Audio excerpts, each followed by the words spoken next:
Cheating in the classroom. For years, some students have done it, but teachers and administrators? She said, "Mommy, I don't know I'm going to do well in social studies because, teacher just didn't do well this year. She was never there. She didn't teach us anything." So we got to the test, and she took the test. We got the results. Perfect score on the CRCT in social studies. She could not believe it. Across the country, it seems fudging the numbers to create better results has become more common.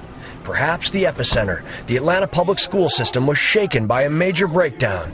The governor of Georgia is saying there were more than 250,000 wrong-to-right erasures on some test scores. Today, the system is being overhauled. Writing. Okay, what are we writing about? We had, of course, what was euphemistically called the largest cheating scandal in American education. ERROL Davis Jr., a former energy company CEO, has been in Atlanta's top job for just over a year.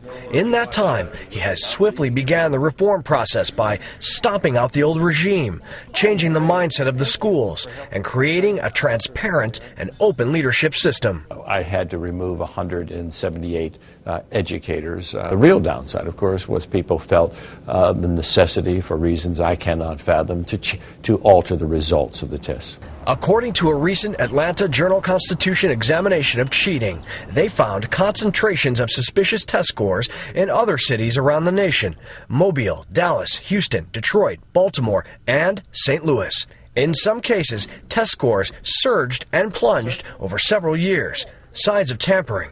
But why? The current system doesn't work.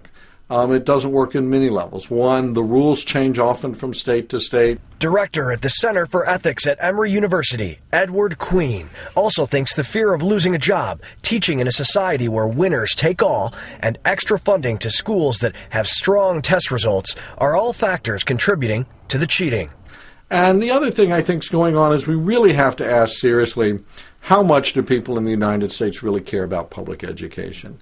To some extent, it's a farce. It's a farce pushed on us by certain politicians who want to use this for their own ends, many of whom don't have an understanding of what a good education is itself, couldn't put together a logical argument if you ask them.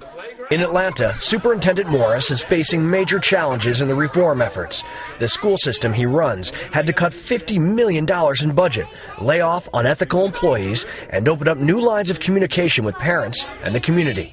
But the question, has the cheating stopped? Of course, there's a possibility. I think there's a much lower probability, however, of it occurring because we've changed testing protocols. We have automatic triggers for jumps in scores. And so while you can't ever rule out anything, I believe the probability of cheating occurring systemically or on a broad scale is very low.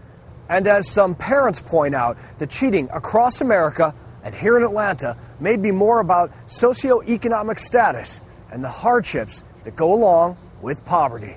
We have about 22 to 26% poverty rate in the city of Atlanta, and the majority of those people came from Atlanta public schools. And so when we look at the data and see a reversal of poverty, a reversal on the prison, the amount that we spent, and the reversal on high school graduation, then I will say this was a success. Other than that, it's just a hope and a dream right now. A scenario all too common in many American cities. Robert Ray, Associated Press, Atlanta.